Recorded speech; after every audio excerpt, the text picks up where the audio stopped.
9th class ہم لوگ شعر کی تشریح کر رہے تھے، جس میں جو میر تقی میر ہے وہ کچھ اہم باتیں ڈسکس کر رہے تھے اس شعر میں۔ وہ یہ کہ ایک تو زندگی کی ناپائیداری، زندگی کا غیر مستقل ہونا، عارضی ہونا۔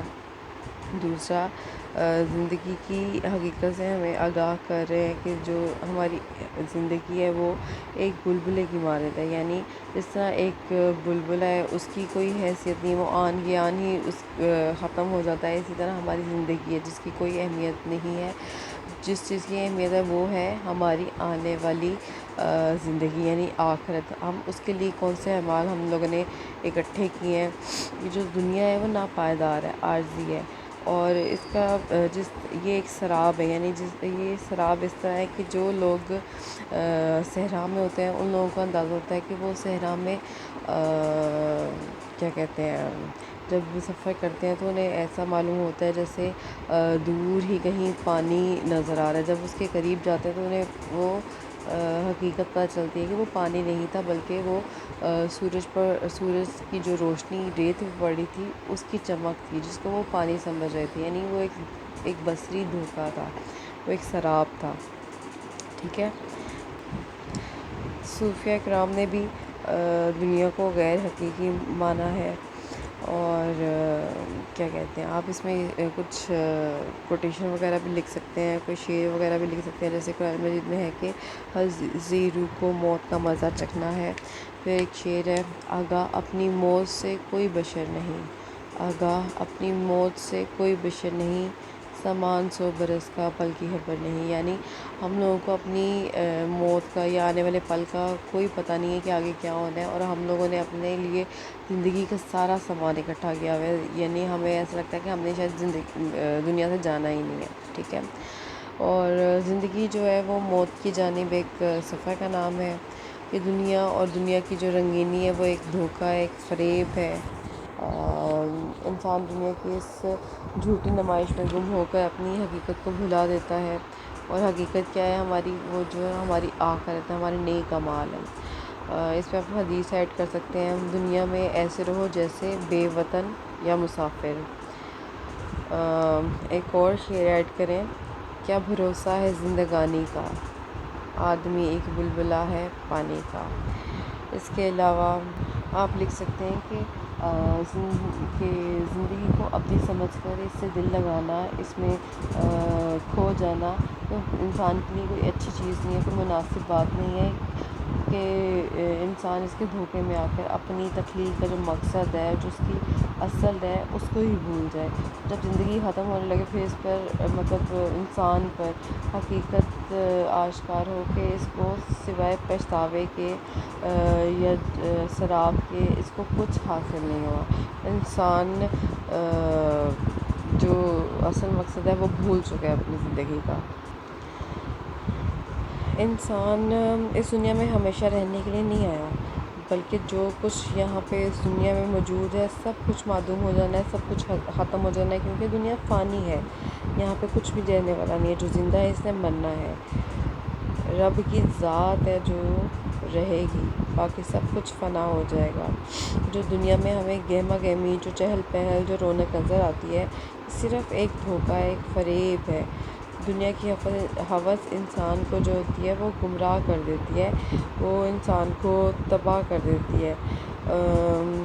اور آپ یہ بھی لے سکتے ہیں کہ یہ جو دنیا، اگر ہم اس کی حقیقت کو سمجھیں تو یہ جو زندگی ہے وہ عارضی ایک امتحان گاہ ہے، ایک آزمائش گاہ ہے ہم لوگوں کے لیے، آزمائش کی جگہ ہے۔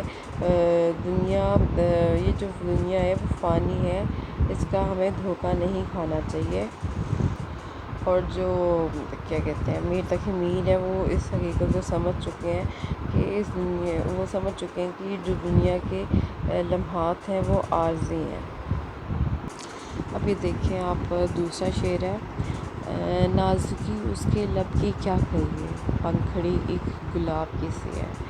اب یہ دیکھیں، نازکی کہتے ہیں نزاکت کو، نازک ہونے کو، لب کہتے ہیں ہونٹ کو، پنکھڑی پتی، اور کسی اس میں تشبیہ استعمال کی گئی ہے۔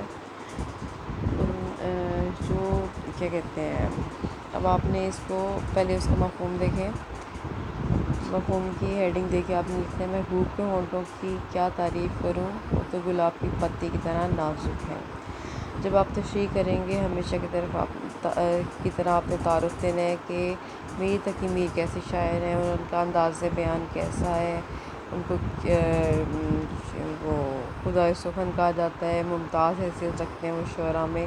اس جتنی باتیں ہیں جو آپ کو پتہ ہیں، جو آپ کو یاد ہے صحیح والی، وہ آپ نے لکھنی ہے۔ اس کے بعد آپ نے جو پوائنٹس ہیں ان کو یاد کیا ہوگا، اس کو بیان کرنا ہے۔ جیسے اس شعر کو اگر آپ دیکھیں تو ایک تو یہ کہ محبوب کے ہونٹوں کو تشبیہ دی ہے گلاب کی پتیوں سے، ایک یہ آپ نے تشبیہ کے ٹاپک کو ڈسکس کرنا ہے اس میں۔ اس کے بعد آپ نے یہ بتانا ہے کہ عاشق کو اپنے محبوب کی کوئی ادا، کوئی بات اس قدر بھاتی ہے کہ ساری زندگی اسی کے نام کر دیتا ہے۔ یعنی ایسا ہوتا ہے کہ ہر بندے کے لیے جو اس کا محبوب ہے اس میں خوبصورتی نظر آتی ہے اسے۔ کوئی کسی کی زلفوں کا اسیر ہو جاتا ہے، تو کوئی کسی کو کسی کا چہرہ پسند ہے، کسی کو کسی کی قد و قامت پسند ہے، کسی کو چال پسند ہے۔ تو میر تقی میر صاحب کو اپنے محبوب کی نازکی لب کی بھا گئی ہے، تو وہ اپنے محبوب کی نازکی کو پھول کی نزاکت سے، اس کی نرمی سے ملا رہے ہیں۔ اب آپ دیکھیں کہ جو پھول ہے اس کے اندر کیا خصوصیات ہوتی ہیں، ٹھیک ہے، وہ نازک بھی ہوتا ہے، خوبصورت ہوتا ہے، نرم ہوتا ہے۔ تو جو شاعر ہیں وہ کہتے ہیں کہ میرے جو محبوب ہے اس کے ہونٹ جو ہیں وہ اتنے خوبصورت ہیں، اتنے نازک ہیں کہ وہ میرے دل کو بھا رہے ہیں۔ آپ اس کو اس انداز میں بھی لے سکتے ہیں کہ جو شاعر ہے اس کو اپنے محبوب کے ہونٹوں سے نکلنے والے الفاظ وہ بہت نازک، شیریں اور دل پر اثر کرنے والے معلوم ہوتے ہیں، ٹھیک ہے۔ اگر آپ اس کا دوسرا پہلو بھی دیکھیں کہ حقیقت میں شاعر حضور پاک صلی اللہ علیہ وسلم کے اخلاق حسنہ کا تذکرہ کر رہا ہے کہ آپ کی گفتگو اس قدر نازک، میٹھی اور پر اثر ہے کہ غیر بھی متاثر ہوئے بغیر نہیں رہ سکے، ٹھیک ہے۔ اب آپ کو پتہ ہے کہ جو محبوب ہے اس میں کوئی انسان کو جو محبت کر رہا ہے اس کو اس میں کوئی برائی نظر نہیں آتی، اس کی کوئی خامی بھی ہو تو وہ ایسا طرح سے اسی خوبی ہی ہے۔ محبوب ہی سب سے اعلیٰ اور بلند نظر آتا ہے، باقی ساری دنیا اس سے سب کم تر نظر آتے ہیں، ٹھیک ہے۔ آپ اس میں شعر ایڈ کر سکتے ہیں۔ تو نے دیکھی ہے وہ پیشانی وہ رخسار وہ ہونٹ، تو نے دیکھی ہے وہ پیشانی وہ رخسار وہ ہونٹ، زندگی جن کے تصور میں لٹا دی ہم نے۔ آپ یہ شعر بھی ایڈ کر سکتے ہیں۔ رنگ و خوشبو کے حسن و خوبی کے، رنگ و خوشبو کے حسن و خوبی کے، تم سے تھے جتنے استعارے تھے۔ اس کے بعد آپ یہ بھی لکھ سکتے ہیں کہ جو شاعر ہے وہ دو مشاہدے آپ سے بیان کر رہے ہیں، ایک انفرادی، یعنی وہ خود جو ہے وہ اس نے محبوب صرف خود ہی دیکھا ہے، ٹھیک ہے، اور جو اجتماعی مشاہدہ لوگوں نے، اور اس نے دنیا کو بتانے کے لیے کہ میرا محبوب کیسا ہے، دنیا نے اس کا محبوب تو نہیں دیکھا، اس نے اس طرح بیان کیا ہے کہ اس کی جو ہونٹوں کی نزاکت ہے اس کو ایک پنکھڑی سے، ایک پتی سے تشبیہ دے کے اس نے سب کو بتا دیا کہ میرا محبوب اتنا خوبصورت ہے، یعنی اپنے انفرادی مشاہدے کو اجتماعی مشاہدے میں تبدیل کر دیا اس نے۔ یہ مہارت میر تقی میر کو ہی حاصل ہے، ٹھیک ہے۔ میر تقی میر نے محبوب کے ہونٹوں کو ان کی نزاکت، ان کی خوبصورتی، ان کی نرمی کی وجہ سے گلاب کی پنکھڑی کہا ہے۔ یہ جو تشبیہ ہے یہ بہت دلکش، بہت دل کو لبھانے والی ہے، کیونکہ ہونٹوں کی نزاکت کے علاوہ اس میں رنگ، خوشبو اور باریکی کے تصورات بھی آنکھوں کے سامنے آ جاتے ہیں۔ جو اردو شاعری میں بہت سے لوگوں نے ہونٹوں کی تعریف کی ہے۔ کئی لوگوں نے اپنے تخیل کا اظہار کرتے ہوئے کہا ہے کہ جب وہ باتیں کرتا ہے تو اس کا محبوب تو ان کی باتوں سے پھول جھڑتے ہیں، ان کے منہ سے جو نکلنے والے الفاظ ہیں وہ دل پر اثر کرتے ہیں، ان کی باتوں سے خوشبو آتی ہے، یعنی کہنے کا مقصد یہ ہے کہ انسان بہت خوبصورت پیدا کیا، یعنی جو اس کا محبوب ہے وہ بہت ہی خوبصورت ہے، ٹھیک ہے، سمجھ آ گئی۔ اب دیکھیں نیکسٹ شعر۔ اچھا جی، نیکسٹ شعر ہے: دل کھول اس بھی عالم پر، یہاں کی اوقات خواب کی سی ہے۔ اب یہ دیکھیں، ہر شعر میں ایک ڈیفرنٹ کہانی ہے، تو یہ بھی پہلے شعر سے تھوڑا سا ایک ملتا ہے، لیکن اس میں زندگی کی حقیقت کو انہوں نے کھول کے رکھ دیا۔ اچھا جی، چشم دل یعنی دل کی آنکھ، یعنی دل کی آنکھ کیا ہوتی ہے؟ اس کی بصیرت، ٹھیک ہے۔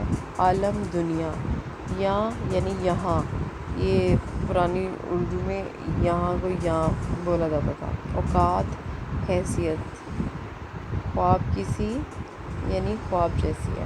اب اس کا مفہوم دیکھیں: دنیا کی اوقات ایک خواب کی سی ہے، ہمیں اپنے دل کو آخرت کی طرف لگانا چاہیے۔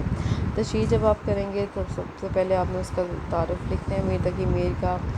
اس کے بعد آپ نے تشریح شروع کرنی ہے۔ اس میں آپ یہ بھی لکھ سکتے ہیں جو کہ یعنی کچھ پوائنٹس میں نے لکھے ہیں کہ قرآن مجید میں ہے کہ اس دنیا کی مثال کھیل تماشے کی مانند ہے۔ آپ یعنی اس میں ہماری جو توجہ ہے وہ دنیا کی بے ثباتی اور ناپائیداری کی طرف دلائی گئی ہے، یعنی زندگی کے اصل مقصد کی ہمیں یاد دہانی کروا رہے ہیں میر تقی میر۔ اور یہ کہ دنیا کی حقیقت ایک سہانا خواب ہے جس نے ایک لمحے میں خواب کی طرح ختم ہو جانا ہے۔ اب آپ دیکھیں کہ جب آپ خواب دیکھتے ہیں تو کس طرح آپ جاگتے ہیں، اسی طرح اور وہ ٹوٹ جاتا ہے، وہ ختم ہو جاتا ہے، پھر وہ کچھ بھی نہیں رہتا۔ اسی طرح ہماری جو کیا کہتے ہیں، زندگی کی اہمیت بھی اتنی ہی ہے جتنی ایک خواب کی۔ اور جو بصارت ہے وہ ہر کسی کو عطا ہوتی ہے، یعنی نظر، ٹھیک ہے، وہ ہر کوئی دیکھ سکتا ہے، لیکن جو دل کی آنکھ ہے، وہ جو بصیرت ہے، وہ کسی کسی کو عطا ہوتی ہے، ہر کسی کو عطا نہیں ہوتی۔ میر تقی میر نے دنیا کی بے ثباتی کے متعلق تو بتایا ہے، لیکن اس کے علاوہ ایک اور بات کی طرف بھی توجہ دلائی ہے کہ یہ دنیا جو ہے وہ عارضی ہے، تو تمہیں دوسری دنیا جو آخرت ہے اس کی فکر کرنی چاہیے جو ہمیشہ رہنے والی ہے۔ جو ان کا مزاج ہے وہ چونکہ صوفیانہ ہے، اس طرح یہ جو ان کے اشعار ہیں وہ بھی صوفیانہ مزاج کے عکاس ہیں۔ اس شعر میں انہوں نے دنیا سے رغبت رکھنے سے منع فرمایا ہے۔ اس شعر میں یہ احساس ہوتا ہے کہ میر اپنے دل کی آنکھیں کھول چکے ہیں، ان کو پتہ ہے کہ دنیا فانی ہے، یہاں سے چلے جانا ہے، آخرت کی فکر کرنی ہے۔ گویا وہ جو میر ہیں وہ حقیقت شناس ہو چکے ہیں، وہ حقیقت کو پہچان چکے ہیں، ان پہ حقیقت آشکار ہو چکی ہے کہ دنیا ایک فریب ہے، ایک دھوکہ ہے، ایک بصری دھوکہ ہے۔ وہ اس لیے زندگی کے جو ماہ و سال ہیں وہ تو تیزی سے گزر رہے ہیں، دنیا کی رنگینی اور اس کی جاذبیت میں ہم نے کھونا نہیں ہے، ہمیں اپنے اصل مقصد کو اپنی نگاہوں سے دور نہیں کرنا۔ میر ہمیں یہ احساس دلا رہے ہیں کہ دنیا ایک خواب کی مانند ہے، یعنی اس کی کوئی حقیقت نہیں ہے، ٹھیک ہے۔ وہ ہمیں کہتے ہیں کہ یہ جو زندگی ہے وہ اس کی کوئی حقیقت نہیں ہے، یہ ایک خواب کی طرح، یعنی وہ ایک لمحے میں ہی ختم ہو جانا ہے۔ تو اس لیے کہتے ہیں کہ اے بے خبر انسان، اس فانی دنیا کے پیچھے مت بھاگ، بلکہ اس زندگی کی فکر کر جو ہمیشہ رہنے والی ہے، یعنی آخرت کی، اس آنے والی زندگی کا مشاہدہ دل کی آنکھ سے کر، کیونکہ تم نے اس کی تیاری نہیں کی۔ اصل زندگی تو بعد کی ہے، جو بعد میں آنی ہے، وہی ہماری زندگی کا اصل مقصد ہے، وہی ہماری حقیقت ہے، ٹھیک ہے۔ آپ اس میں ایک مصرع ایڈ کر سکتے ہیں: خواب تھا جو کچھ کہ دیکھا، جو سنا افسانہ تھا۔ میں رپیٹ کر رہی ہوں، مصرعے کا جیسے شعر کا نشان لگاتے ہیں ویسے ایک مصرعے کا نشان لگائیں، اور صرف ایک لائن لکھنی ہے، یعنی ایک مصرع: خواب تھا جو کچھ کہ دیکھا، خواب تھا جو کچھ کہ دیکھا، جو سنا افسانہ تھا، ٹھیک ہے۔ اس لیے ہمارا جو سب سے پہلا فرض ہے، جو ہمارا اولین فرض ہے کہ ہمیں اپنی آخرت کا کوئی سامان تیار کرنا چاہیے، اس دنیا کو صرف ایک نیند یا ایک خواب سے زیادہ اہمیت نہیں دینی چاہیے۔ آپ اس میں ایک اور شعر ایڈ کر سکتے ہیں اقبال کا، چشم بینا بھی کر خدا سے طلب، چشم بینا بھی کر خدا سے طلب، آنکھ کا نور دل کا نور نہیں۔ ٹھیک ہے، یعنی جو مذہب ہے، مذہب بھی ہمیں جو بار بار ہمارے سامنے حقیقت رکھتا ہے کہ دنیا عارضی ہے، ناپائیدار ہے، ختم ہو جانے والی ہے۔ حیات جاوداں جو ہمیشہ رہنے والی زندگی ہے، جو دائمی زندگی ہے، وہ ہمیں موت کے بعد ملنی ہے۔ یہ دنیا جس میں ہم جی رہے ہیں یہ تو ایک خواب ہے۔ قرآن مجید میں بھی جو ہے وہ یہ ہے کہ اس دنیا کی مثال کھیل تماشے کی طرح ہے، یہ جہاں پہ یہ لکھا بھی ہے۔ تو یعنی میر تقی میر ہمیں یہ سوچنے پہ مجبور کر رہے ہیں کہ جس دنیا میں ہم لوگوں نے جاننا ہے، یعنی آخرت میں، اس کے لیے ہم لوگوں نے کیا تیاری کی ہے، ہمارے پاس کیا سامان ہے جس کی وجہ سے ہم اپنے رب کو خوش کر سکیں گے، ہمارے پاس ایسی کیا کون سے اعمال ہیں، کوئی نیکیاں ہم لوگوں نے کی ہیں یا نہیں، صرف دنیا کے عیش و آرام اور اس کی کھیل تماشوں میں ہی لگے رہے ہیں۔ ٹھیک ہے، اب دیکھیں اگلا شعر، بار بار اس کے در پر جاتا ہوں، حالت اب اضطراب کی سی ہے۔ بار بار یعنی بہت بار، در دروازہ، اضطراب بے چینی، پریشانی، بے-تابی۔ اس کا مفہوم لکھیں، بار بار میں اپنے محبوب کے دروازے پر جاتا ہوں کیونکہ مجھ سے محبوب کی جدائی برداشت نہیں ہوتی۔ اس کے بعد آ جائیں تشریح میں سب سے پہلے آپ نے میر تقی میر کے بارے میں، ان کے شاعری کے متعلق اور ساری جو لائنس میں نے بتائی ہیں اسٹارٹ میں وہ لکھنی ہے۔ اس کے بعد آپ نے تشریح پہ آنا ہے کہ اب جو میر ہیں وہ اس شعر کو مجازی معنی میں لیتے ہیں، یعنی ہر شاعر کا اپنا ایک انداز تحریر ہے، ایک طرز ہے کہ جب وہ محبت جب وہ شاعری کرتا ہے تو محبت میں اپنے آپ کو ایسا شو کرتا ہے کہ وہ سب سے بہتر عاشق ہے، وہ عاشق صادق ہے، یعنی وہی سچا ہے، اور اپنے محبوب کو ایسا پورٹریٹ کرتا ہے کہ اس کا جو محبوب ہے وہ بہت سنگ دل ہے، بہت ظالم ہے، بڑی وہ بے اتنائی اور لاپرواہی برتتا ہے۔ ٹھیک ہے، اور اپنی جو شاعر جو ہوتا ہے وہ اپنی محبت کو بڑا سچا اور بڑا حقیقی ثابت کرنے کی کوشش کرتا ہے کہ میری محبوب کی محبت مجھ پر اس طرح چھائی ہوئی ہے۔ اب جو اس شعر میں ہے کہ میرے محبوب کی محبت اس طرح چھائی ہوئی ہے کہ میری ہستی گویا ختم ہو گئی ہے، یعنی میری اپنی کوئی حیثیت ہی نہیں ہے، مطلب میرا کوئی اپنا احساس ہی نہیں ہے، یعنی مجھ پر میرا کوئی اختیار نہیں رہا، میں بے قابو ہو رہا ہوں، مجھے اپنے محبوب کی یاد آ رہی ہے اور میں اس کے در کی طرف جو ہے وہ بار بار جا رہا ہوں، حالانکہ میرا جو محبوب ہے وہ مجھ سے بہت بے اتنائی، لاپرواہی برت رہا ہے، مجھے اگنور کر رہا ہے، مجھے نظر انداز کر رہا ہے، لیکن پھر بھی جو ہے وہ میں اس کے در پہ بار بار جا رہا ہوں۔ میری یہ جو بے قراری ہے، میری جو بے چینی، میری اضطرابی ہے، وہ مجھے کھینچ کر میرے محبوب کے کوچے کی طرف لے جاتی ہے، مجھے بار بار اس کے در پہ جانا پڑتا ہے۔ شاعر اپنے دل کی جو ہے کیفیت کو بیان کر رہا ہے اس شعر میں کہ میں بڑا بے قابو ہو رہا ہوں، میں اپنی جو محبوب ہے اس کا دیدار کرنا چاہتا ہوں، اور وہ اس جو میرے اندر جو تشنگی ہے، جو میرے اندر بے چینی لگی ہوئی ہے، وہ اس کو دیکھنے کے بعد ہی ختم ہوگی۔ شاید وہ بڑی بے ساختگی طاری ہو چکی ہوئی ہے، تو آپ اس میں داغ دلوی کا ایک شعر لکھ سکتے ہیں، کوئے جانا سے حسن دل کو منا کے لائے تھے، کوئے جانا سے حسن دل کو منا کے لائے تھے، دل ہمیں سمجھا بجھا کے کوئے جانا لے گیا۔ یعنی کہ میں نے تو بڑا سمجھایا تھا، یعنی کہ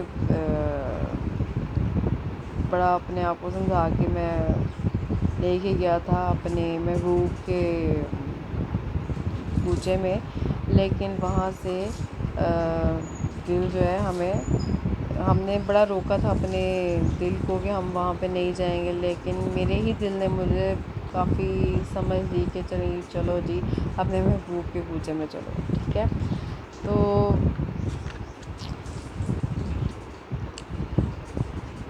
یعنی تمام جو دنیا ہے میں اس سے بڑا بے نیاز ہو گیا ہوں، بڑا بیگانہ ہو گیا ہوں. مجھے دنیا کی کوئی ہوش نہیں ہے، کوئی خبر نہیں ہے. مجھے صرف پرواہ ہے تو صرف اپنے محبوب کے دیدار کی، جس کی وجہ سے میں اس کے در پہ بار بار جا رہا ہوں. یہ جو عشق ہے اس میں اپنے آپ پر قابو پانا، اپنے جذبات کو کنٹرول کرنا بہت ضروری ہے. یعنی عشق کے ساتھ اگر صبر بھی نصیب ہو جائے تو یہ بڑی ایک نعمت کی بات ہے. عاشق کا صابر ہونا سب سے بڑا کارنامہ ہے، لیکن جو جذبات پہ قابو پانا اس پہ آسان نہیں ہوتا. عاشق خواہ کتنی ہی کوشش کرے، جذبات کی شدت اسے بے قابو کر دیتی ہے، لاپرواہ کر دیتی ہے.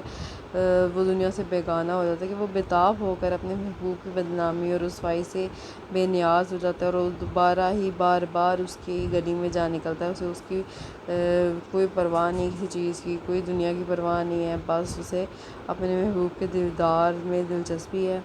شاعر کہتا ہے کہ میں محبت کے ہاتھوں مجبور ہو کر بار بار محبوب کے دروازے تک جا رہا ہوں. تو آپ یہ شعر بھی لکھ سکتے ہیں: تیرے کوچے ہر بہانے مجھے دن سے رات کرنا، تیرے کوچے ہر بہانے مجھے دن سے رات کرنا، کبھی اس سے بات کرنا، کبھی اس سے بات کرنا.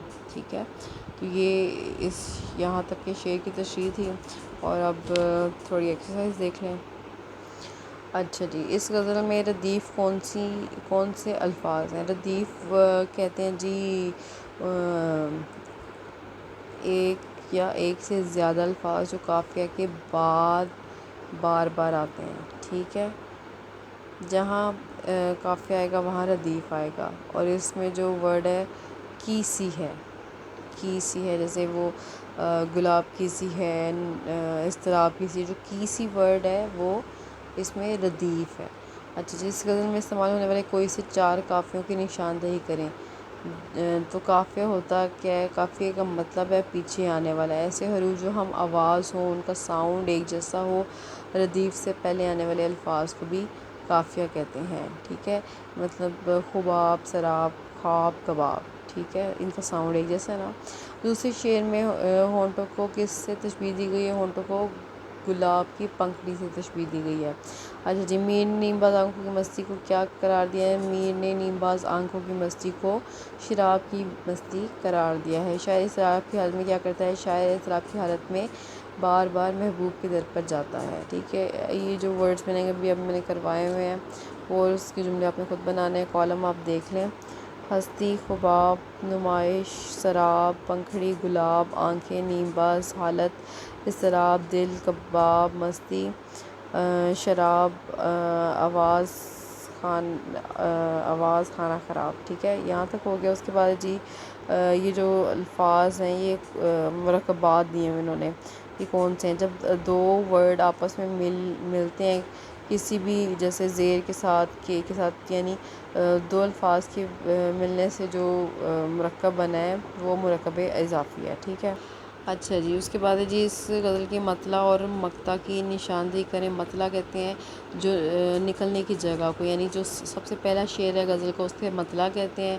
اور جو مقطع ہے کاٹنے کی جگہ، ختم ہونے کی جگہ، یعنی اینڈ والا، یعنی آخری شعر مقطع کہلاتا ہے. اب یہاں پہ آپ دیکھ لیں کہ پہلا شعر یہ ہے مطلع: ہستی اپنی خوباب کسی، اور جو مقطع ہے وہ ہے میر ان نیم باز آنکھوں میں. ٹھیک ہے. یہ آپ کے مطلع اور مقطع بن گئے. اس کے بعد آپ جی مذکر مؤنث آپ نے خود علیحدہ کرنے ہیں، اعراب لگانے ہیں، اور مصرع بھی آپ نے خود مکمل کر لیں. ٹھیک ہے. جیسے نازکی اس کے لب کی کیا کہی ہے، پنکھڑی گلاب کی سی ہے، ہستی اپنی ہستی اپنی جی ہے، جی ہے، جی ہے، جی ہے، جی ہے، جی ہے.